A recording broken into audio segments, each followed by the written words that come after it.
relaxed as possible so we can turn down the volume of the front of your brain, which is your functional, my overthinking, my I have this appointment in 10 minutes. We just want to turn the volume down. You're still awake and you're still conscious. The front part of your brain is still aware of what's happening, but the volume is turned down. So hey beautiful, welcome to Naturally Empowered Living, your safe space to guiding you on your unapologetic self-awakening journey. This is your weekly sanctuary for waking up from autopilot and transforming the way you approach life through the power of meditation, energetics, and root cause therapy. It is my mission to help you heal unprocessed emotions and release stuck energies by alchemizing your struggle cycles into opportunities for deep self-love, awareness, trust, and connection, to return to your innate essence of being, stepping back into your energy of alignment. Because here, we honor all parts of ourselves, the messy and the magic, the shadows and the light, embodying all parts that make you, you. So if you are ready to get to the root of cultivating real change, get cozy, grab your journal and maybe favorite crystals, and let's discover our power within together. Hello, and welcome back to another episode of the Naturally Empowered Living podcast. This is your host, guide, and mentor in all things energetics, emotions, and self-awakening, Jenna Smith. And today I am joined by someone who brings such a beautiful, integrative, heart-centered approach to healing. Jamie Weatherholt is a licensed mental health therapist, a certified hypnotherapist, and she is the owner of Enlightened Counseling and Healing in Omaha, Nebraska. And just from what I know about you, what I've read about you, I feel like you just bring such a bridge in the gaps of traditional therapy with more expansive, somatic, spiritual modalities. And I'm just so excited to dive into our conversation today because I feel like we complement each other's work so beautifully. And you specialize in childhood traumas, generational traumas, racial traumas, adoption relation or related wounds and healing. So I'm just so excited to welcome you onto a fellow podcasting show. You also have a podcast, The Shrink Show. So just so excited to explore your unique approach and just all things. So Jamie, welcome to the show. yeah, thank you so much, Jenna. Thanks for having me. Yes, let's start with you. Tell us about you, your story, what led you to this work, and just what brought you to where you are today. Yeah, of course. So thank you. My name is Jamie Weatherholt, and like you said, I am in Omaha, Nebraska. I'm a licensed clinical social worker, and I initially got into social work thinking I would do macro social work and work like in communities. I Throughout my childhood and young adulthood, I worked a lot with post-adoption services. I'm a transracial adoptee, so I was raised in a white family, but I am Korean. And I really enjoyed working with other adoptees in those teenage and young adult years. They're very formative, I think, in general for anybody, because you're really learning about yourself and who you are. And then for adoptees, there was that additional layer of like, racially, where do I fit into the world? And who am I? Because, I have a birth family and an adoptive family, like what, all these extra layers. And so I loved working with the community. And I fell into mental health on accident, quite frankly. I truly didn't like psychology. I didn't enjoy anything mental health in school. And so it really was an accident because I was job searching and I ended up getting my first job out of graduate school was in case management, working with severe and persistent mentally ill. And I would meet with them in the community. And that was honestly my first exposure to mental illness. And then these folks, were kind of the sickest of the sick, like we're really working on stability and keeping them out of the hospital.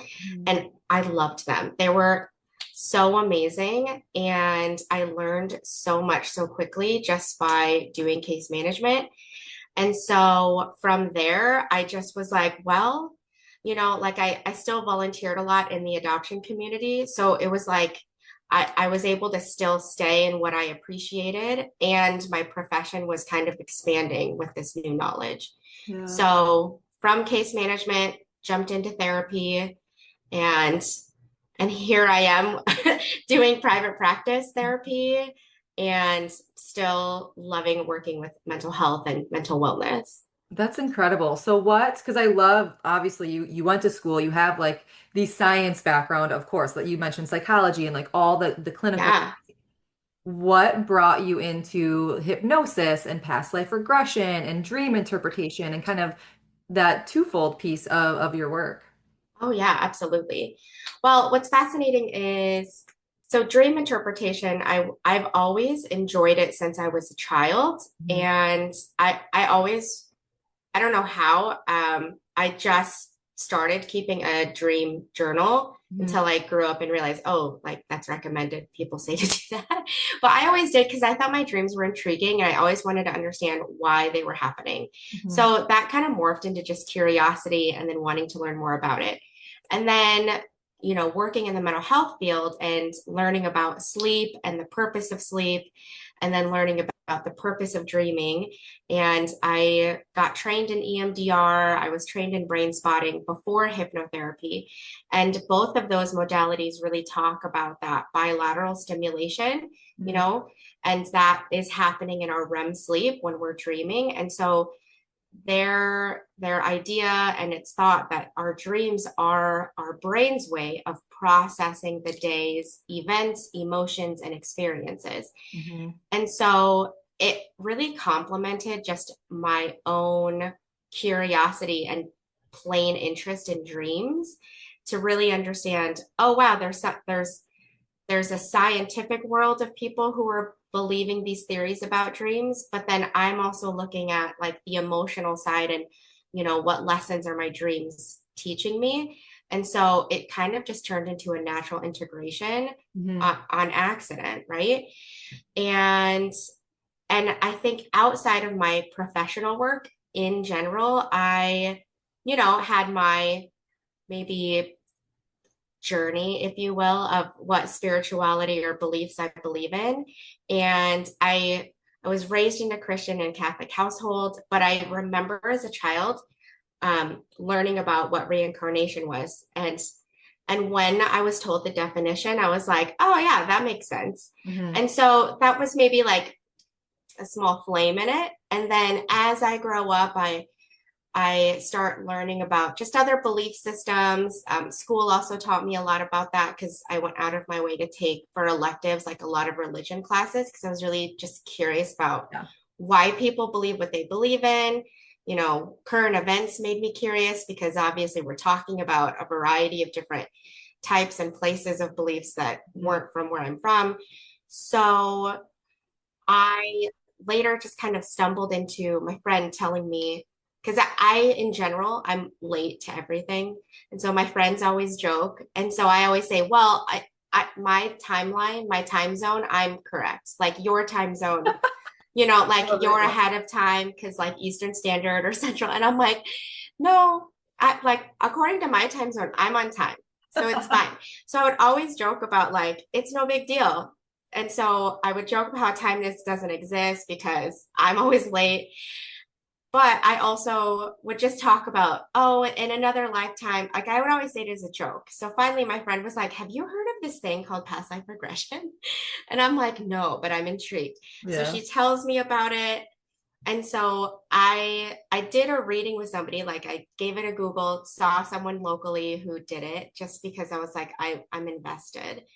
And then that was maybe my first experience, quote unquote, with past life regression. Mhm. And then, I worked in the mental health field since like 2010, and I didn't get trained in hypnotherapy until 2020. And that was when I opened my private practice because honestly, it was kind of an impulsive decision.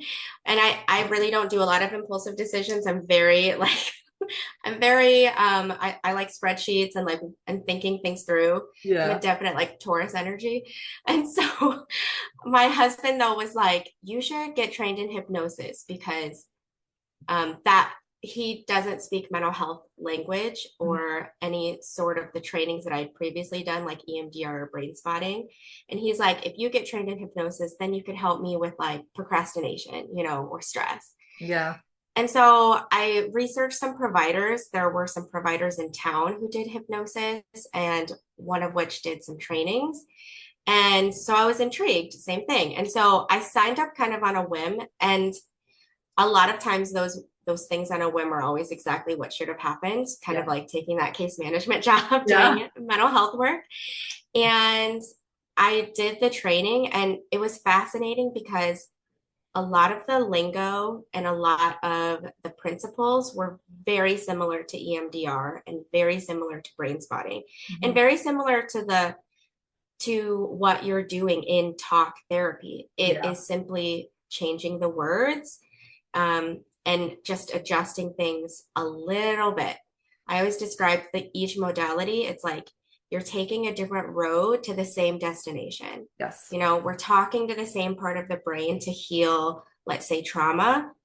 And EMDR is maybe one way, you know, brain spotting is another like side street, and hypnotherapy is just taking another side street. Yeah. They're all going to get you there. It's just a matter of, okay, we'll figure out which modality works best for you. Yeah, exactly. And I relate to that and resonate with that so deeply because I mean, I always say that on the show. It's like the core principles, like the core, the universal truth here is the same concept. It's the same thing. It's just how you get there. And speaking from the same type of modality, talk too. It's so true. And I'm so intrigued by past life regression. I've never had Yes. a past life regression, but not even for me, it's for my kids.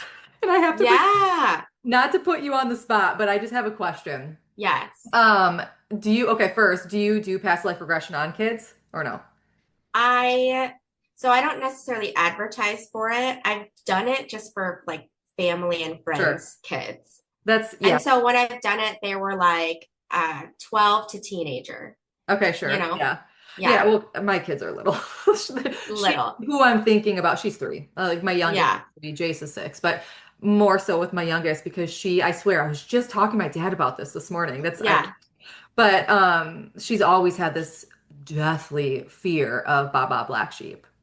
And I Ooh, swear, I'm like, she got mauled by a black sheep yeah, in her past life. It is just gone to that conclusion because it's not the melody, because like the melodies are the same on yeah, yeah, ABCs, Twinkle Twinkle. I'm like, it's not the melody. I like did the research. I'm like, where's the song from? Like, oh my gosh, it brought me back to like the French something. Like, and I've never like brought her in anywhere because I'm like, it's not, I don't want to say it's not important, but she's now like the older she's getting, I know she's having nightmares and like the night terrors. So like how oh, can you speak a yeah, little bit in terms of like, because past life regression slash dream interpretation with little ones, yes. Oh, like night absolutely. terrors. How do you kind of talk with night terrors with little kids? Oh, that's so funny. And I think um we had talked to because my kiddos are little too. I have I'm losing their ages, 5, 7, and then 16. So Yeah. across the spectrum here. However, I being me and how I joke about time, and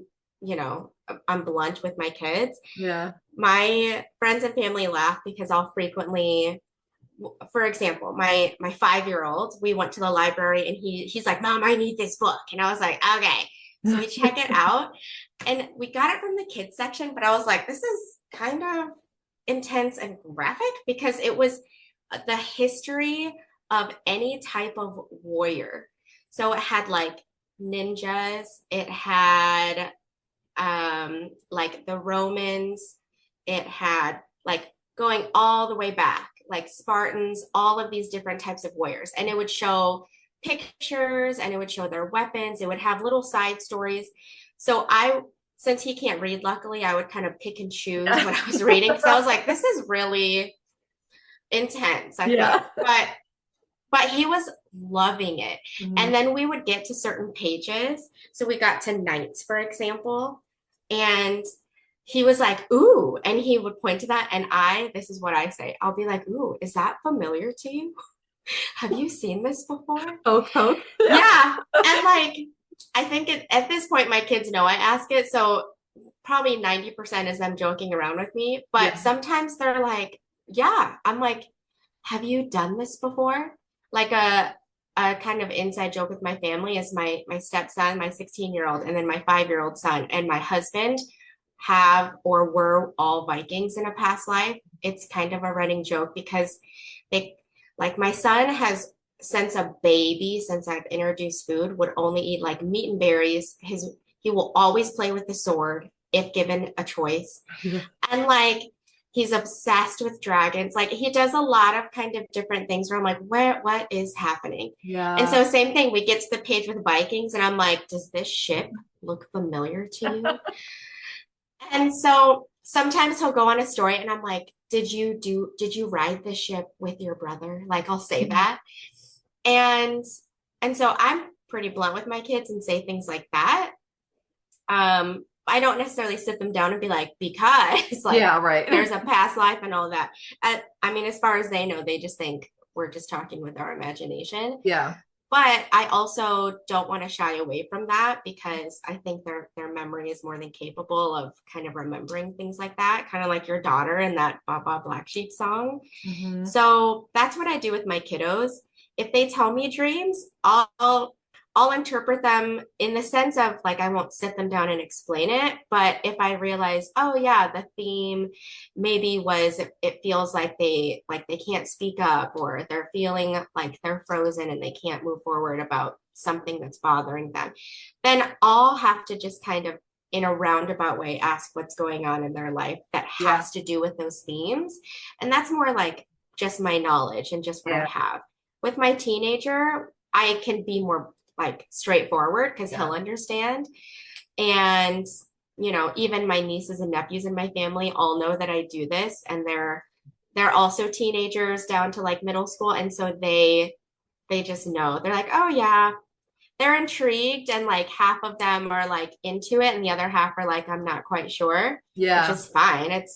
It's more just, oh, silly Aunt Jamie is just Yeah. gonna say these things. So that's what I do with my kiddos or like Yeah. with little ones. Yeah, and that's, I mean, because it's the same repeating story every night at bedtime, and we know kids are very consistent in routine. So I'm like, at what point is she just like routinely telling me these things, or like you Yes. really telling me something? Right, Yeah, right. I know. And I play along because, like what you just said, there's like the imagination. Yes. It's so important to have an active imagination. So Yeah.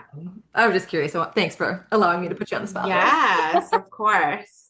And you said a couple times too, with like, by accident, I like, fell into this by this. Like that is like the hell yes energy. Like that is how you know, like, oh, you're like Yes. on the right path. So kudos. I mean, that's just so neat to be like, oh, I didn't expect this, but here I am, and like this is it. Yes. Yes, Yeah. exactly. So let's dive into hypnosis a little bit deeper, if you don't mind. Yes. You kind of shared obviously a little bit of past life regression. I'm so fascinated. Real quick, have you read or listened to Many Lives, Many Masters?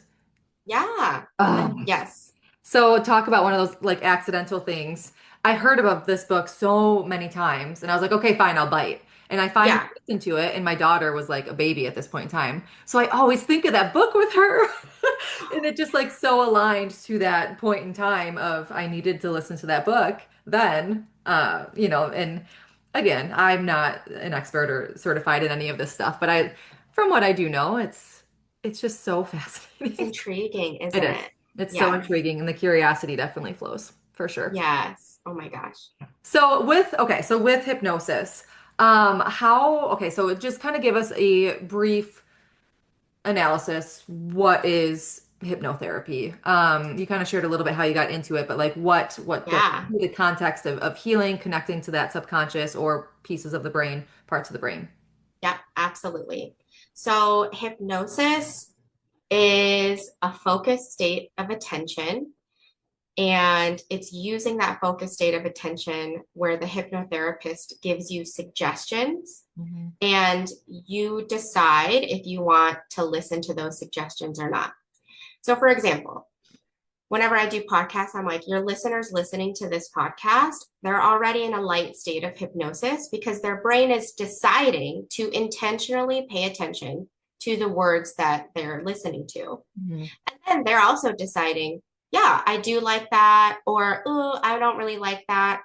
And That's exactly a light level of hypnosis. Mhm. Now, you combine hypnosis and what people tend to do, at least when they come to work with me, is I'll combine it with relaxation. So like a guided meditation, if you will, or like breathing exercises. So like we want to get you as relaxed as possible so we can turn down the volume of the front of your brain, which Mhm. is your functional, my overthinking, my I have this appointment in 10 minutes.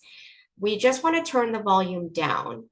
You're still awake and you're still conscious. The front part of your brain is still aware of what's happening, but the volume is turned down. So her thoughts aren't as loud anymore. Yeah. And then it's easier to talk to the back part of your brain or the subconscious. And when I'm talking to the subconscious, that is where I can give suggestions. So, what we're doing is we're just turning down the volume of your conscious thoughts, but you're still awake and conscious in hypnosis. Mm. And I'm giving a suggestion to your subconscious, meaning the part of your brain that typically I'm working with when people come see me. So, like if people are coming to see me for anxiety, for example, or stress, and a lot of times we are responding subconsciously, meaning you're not purposefully choosing to hyperventilate or have your heart rate go faster or to have racing thoughts and feel like you can't focus. That's all your subconscious part of your brain. In EMDR therapy, they would say that's your amygdala, right? Like people who've done trauma work or trauma therapy, they're like, oh yeah, that's that part of the brain. In hypnotherapy world, we call it your subconscious. Mhm. I'm talking to that part of your brain, and it's easier to talk to the part of the brain where the stress or the emotion is coming from. Mhm.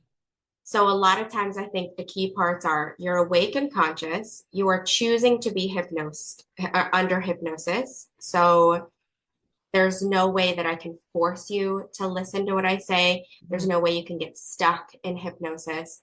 It is all your decision and your decision to listen to whatever the suggestions are in the first place. Yep. Does that make sense? It does. It does. And it's very similar to the work that I do with inner cause therapy. It's not Yes. hypnosis, but same concept. Like So similar. I say it's more so like I'm getting you down into that meditative state, but same type of concept. We're turning down the volume, we're lowering the brain waves.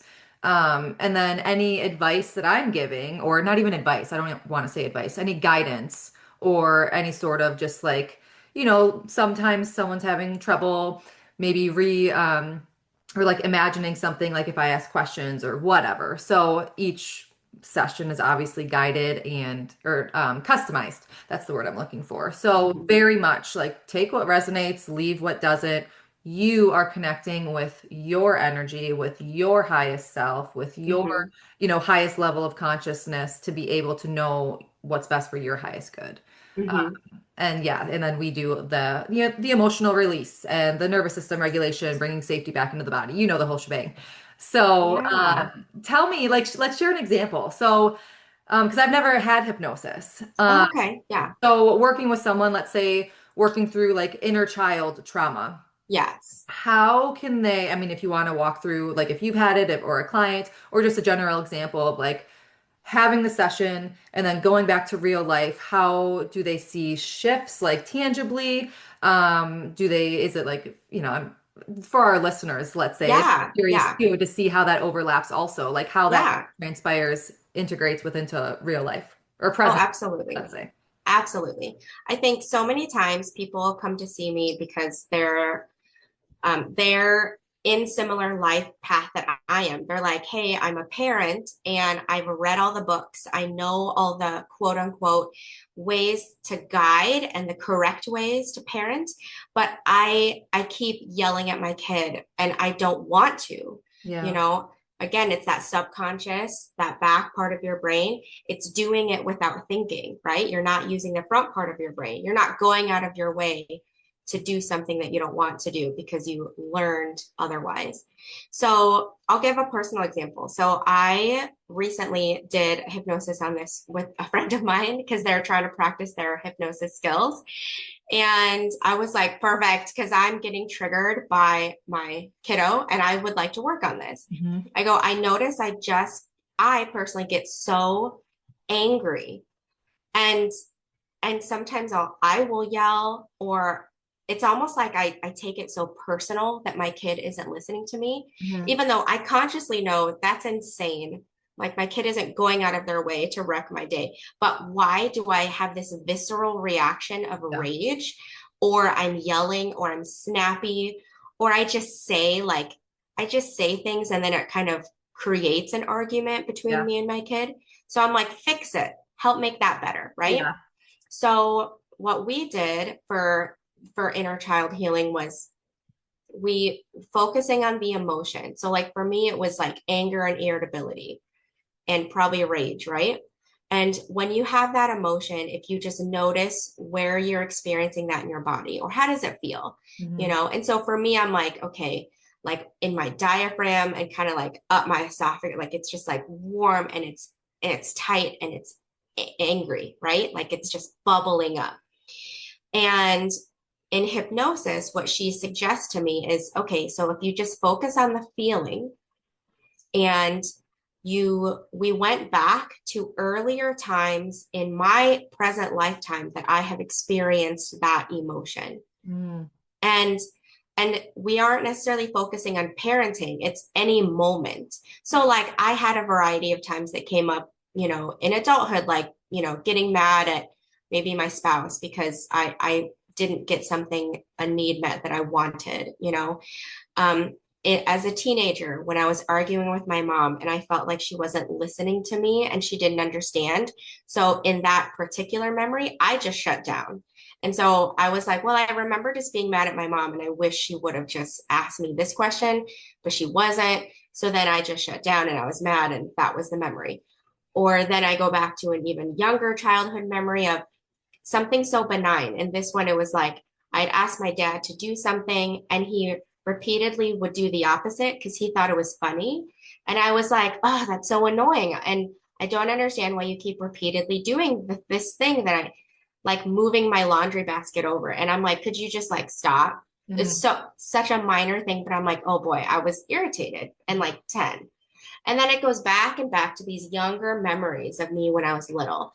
And so what we did and what was suggested was a lot of what I think in talk therapy we try to explain reparenting your inner child. Hmm. So I, as the adult that I am, had to go back to these particular moments in time and and really just be the adult that I kind of wished I had in those experiences. And it was wild because even in hypnosis, I was like, whoa, I had one of those like light bulb moments where um, that example I said with my dad doing such a benign thing, I, in my inner child goes, I don't understand why you're choosing not to listen to me. And I go, holy shit, I say that to my kids all the time. Ooh. And then I was like, whoa. And so that was wild. And I would have never connected the dots between something truly like I don't consciously think of that memory or issue as a grown up, that minor issue that my dad did, because to Yeah. him that was teasing. And so I just was like, whatever, dad just does silly things like that. Yeah. But then it also made me realize I get so triggered when my husband, he is a teaser and he loves to joke and laugh when the kids are feeling heavy emotions, just like my dad did. And so I was like, no wonder I get so activated when I Yeah. see my husband trying to like make a joke and make light of a situation when my kiddo doesn't want that. They just want validation. They just want an honest question. They don't want sarcasm. You know, they don't want the opposite.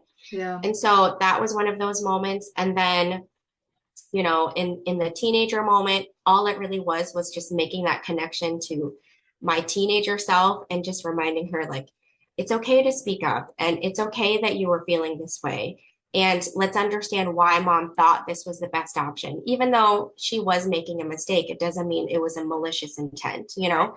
But explaining that to a teenager nonetheless, someone who's kind of digging in their heels, it was a way for me to also recognize, in my grown up body, I am not the best at asking for help or speaking up when I really need to.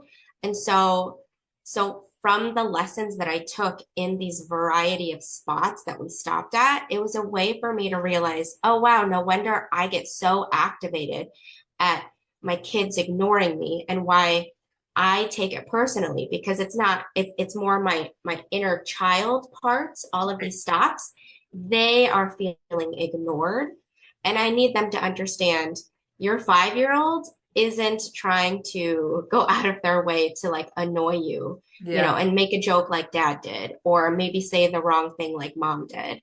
And so it was a way for me to now fast forward to today years old, I can be in my grown up body using the front part of my brain, the logic and reasoning to hear my children maybe ignore what I ask or argue with me because I said, hey, go put your shoes on. And they're like, hang on, I want to go do this instead.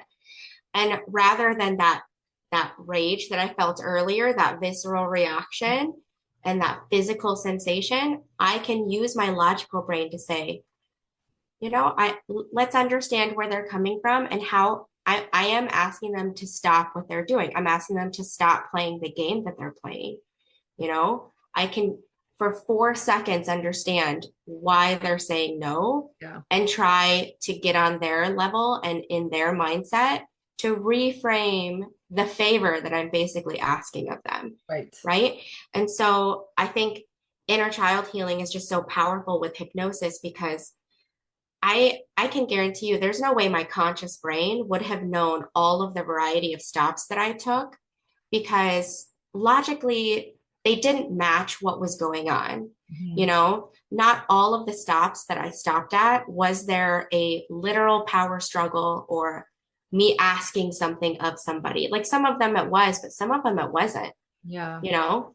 And so I think that's what was so great about it is it was able to immediately take me to those places. My subconscious was able to because I had the volume turned down in my conscious brain. So I wouldn't overthink it and think, well, that doesn't make any sense. Right. I'm not going to bring that up. Mhm. Does that make sense? Oh, it really does. It in what you just said, that's like the icing on the cake because so often we talk ourselves out of it. We think ourselves out of it.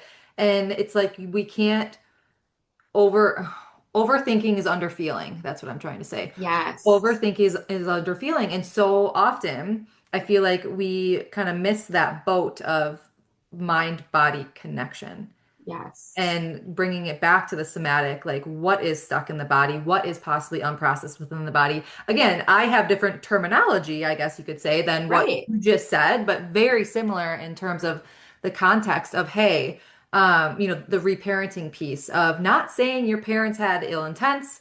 One, I'm sure they do their best. They love you, that you were cared for. Not saying that's always the situation with people that we work with, but I think that's also where a lot of things can be misunderstood because it's like, oh, well, I had a quote unquote good upbringing or I had a terrible Right. upbringing. I'm not discrediting either one, but it goes Right. back to our experience and how we felt in those moments, what we Right. experienced in said experiences. Mm-hmm. Mm-hmm. So, yes, to me, that makes complete sense. And thank you so much for sharing that with our listeners.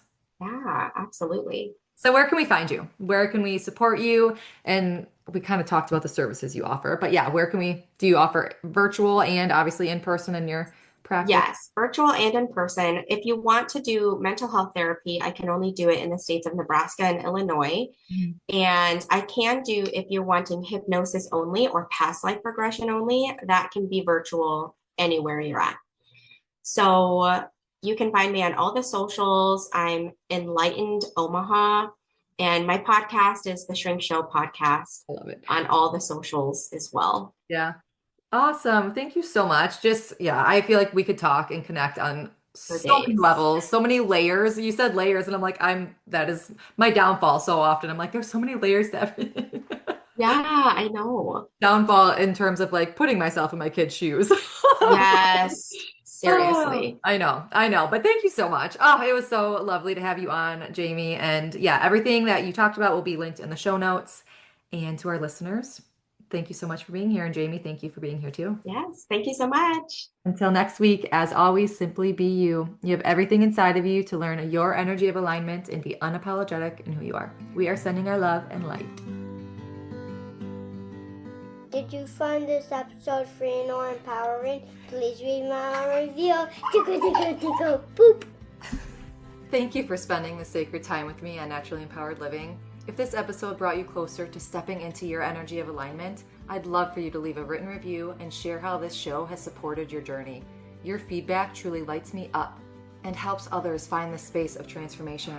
And sharing it with someone who might need it spreads the ripple of healing even further. Be sure to check the show notes for ways to connect with me and explore personalized healing sessions and mentorships to deepen your self-awakening journey. Thank you. I appreciate all you are and all you do.